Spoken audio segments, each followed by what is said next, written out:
ನಮಸ್ಕಾರ ವೀಕ್ಷಕರಿಗೆ, ND plus ವಾರ್ತೆಗೆ ಸ್ವಾಗತ. ಕಾರವಾರದಲ್ಲಿ ಭೀಕರ ರಸ್ತೆ ಅಪಘಾತ, ಡಿವೈಡರ್ಗೆ ಕಾರುಡಿಕ್ಕಿ 3 ಪ್ರಾಣಾಪಾಯದಿಂದ ಪಾರು.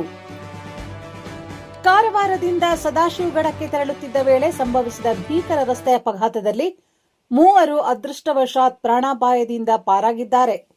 ಮಹಾರಾಷ್ಟ್ರ ನೋಂದಣಿ ಸಂಖ್ಯೆ MH46 AL 5518 ಹೊಂದಿದ್ದ ಕಾರು ರಾಷ್ಟ್ರೀಯ ಹೆದ್ದಾರಿಯ ಉಜ್ವಲ್ ಲಕ್ಷ್ಮಿ ಹಾಲ್ ಎದುರು ಚಾಲಕನ ನಿಯಂತ್ರಣ ತಪ್ಪಿ ಡಿವೈಡರ್ಗೆ ಡಿಕ್ಕಿ ಹೊಡೆದಿದೆ. ಡಿಕ್ಕಿಯ ರಭಸಕ್ಕೆ ಡಿವೈಡರ್ ಮುರಿದು ಕಾರು ಸಂಪೂರ್ಣ ಜಖಂಗೊಂಡಿದೆ. ಕಾರಿನಲ್ಲಿ ಚಾಲಕ ಸೇರಿದಂತೆ 3 ಪ್ರಯಾಣಿಸುತ್ತಿದ್ದರು.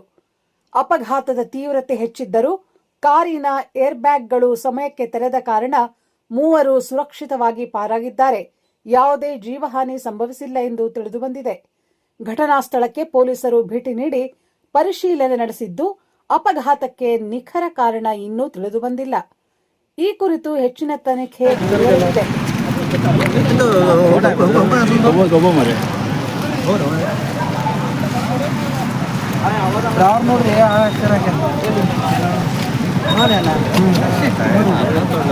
ಹಿಂಗೆ ಹೊಡೆದಿದೆ ಹಿಂಗೆ ಅಂತೆ ಮಲಗಿದ್ದವ.